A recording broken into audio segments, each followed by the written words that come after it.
வணக்கம். த ஃபிளிக்ஸ் ஜெட்ஸ் தமிழ் சேனலுக்கு வந்ததுக்கு நன்றி. இந்திய மற்றும் உலக மொழிகளில் உள்ள படம் மற்றும் சீரியல்ஸை அலசி ஆராய்ஞ்சி அக்குவேர் ஆணிவேர் ஆக்கி பார்க்கலாமா வேணாமான்னு நீங்க முடிவு பண்றதுக்கு ஒரு ரேட்டிங் கொடுக்கறது தான் என்னுடைய வேலை. வாங்க இன்னைய வீடியோக்குள்ள போகலாம். இன்னைக்கு நாம பார்க்க போறது Z5ல வெளியா இருக்கிற பெர்லின் ஹிந்தி படத்தோட விமர்சனம். ராகுல் போஸ், அபார் சக்தி குரானா, ஈஸ்வக் சிங் மற்றும் பலரும் நடிச்சிருக்கிற இந்த ஸ்பை த்ரில்லர் படத்தோட இயக்கம் அதுல் சபர்வால்.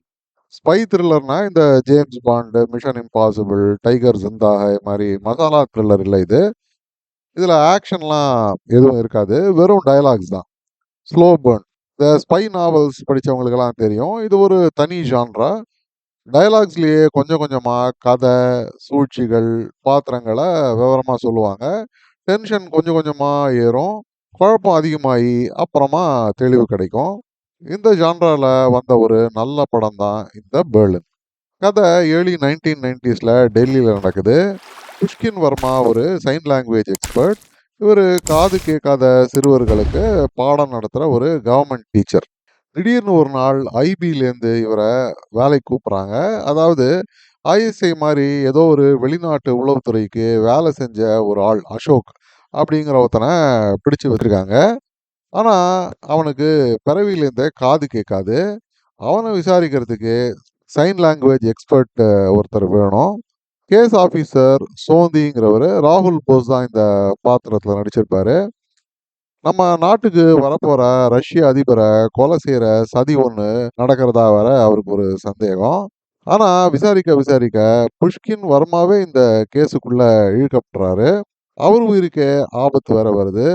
விஷயமே வேற அப்படிங்கிறது தான் அவருக்கு போக போக தெரிய வருது.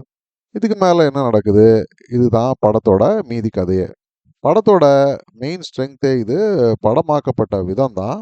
அந்த low lighting, grey colour buildings, ஆளரவம் இல்லாத தெருக்கள், ஆஃபீஸஸ். பாதி படம் இன்டராகேஷன் ரூம்ல தான் இறுக்கமான ஒரு சூழல்ல நடக்கும்.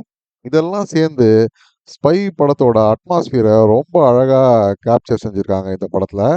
சூப்பர்பான கேமரா ஒர்க்கு, எடிட்டிங், தவிர அளவான டைலாக்ஸு, எப்போ தேவையோ அப்போ மட்டும் கேட்குற மாதிரியான பேக்ரவுண்ட் ஸ்கோர், அழுத்தமான கச்சிதமான நடிப்புன்னு பல விஷயங்களும் ரொம்ப அழகா ஒர்க் அவுட் ஆயிருக்கு இந்த படத்துல. குறிப்பிட்டு சொல்லணும்னா அசோக் பாத்திரத்துல வர ஈஸ்வக் சிங் மற்றும் புஷ்கின் பாத்திரத்துல வர குரானாவை சொல்லலாம் நடிப்புக்கு. ராகுல் போஸும் நீட்டாவே ஒரு பர்ஃபார்மன்ஸை கொடுத்துருக்காரு.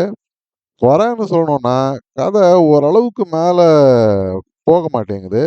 சூழ்ச்சியோட ஆழம், காரணம் இதெல்லாம் ரொம்பவே சப்புன்னு இருக்கு. வேற ஏதோ பெருசா நான் எதிர்பார்த்தேன் டெஃபினட்டா இந்த ஸ்கிரிப்ட்லேருந்து. ஆனா என்னோட டைரக்டர் அந்த அளவுக்கு போகாம ஒரு அளவோட நிறுத்திட்டாரு. அதனால பெருசா இதுக்கு மேல சொல்ல முடியல. ஸ்பாய்லர் ஆயிடலாம். நீங்களே பார்த்து தெரிஞ்சுக்கங்க. அப்போ இந்த படத்தை பார்க்கலாமா வேணாமான்னா, கண்டிப்பா குடும்பத்தோட பார்க்குற வகையில தான் இந்த படம் இருக்கு. ஸ்லோ பர்ன் ஸ்டோரி ஃபேன்ஸுக்கு ரொம்பவே பிடிக்கிறதுக்கான வாய்ப்பும் இருக்கு. இந்த படத்துக்கு நான் கொடுக்கக்கூடிய ரேட்டிங் 5 அவுட் ஆஃப் 10 ஸ்டார்ஸ். மீண்டும் ஒரு முறை இன்னொரு விமர்சனத்தோட உங்களை சந்திக்கும் வரை நன்றி, வணக்கம். இந்த வீடியோ பிடிச்சிருந்ததுன்னா லைக் பண்ணுங்க, ஷேர் பண்ணுங்க, சப்ஸ்கிரைப் பண்ணுங்க. உலகத்தரமான படம் மற்றும் சீரியல்களை நீங்க பார்க்கணுங்கிறதுக்காக பல சினிமா சீரியல்களை பார்த்து அதுலேருந்து சரியானதை மட்டும் அடையாளம் காட்டுறது தான் இந்த சேனலோட குறிக்கோள். நன்றி.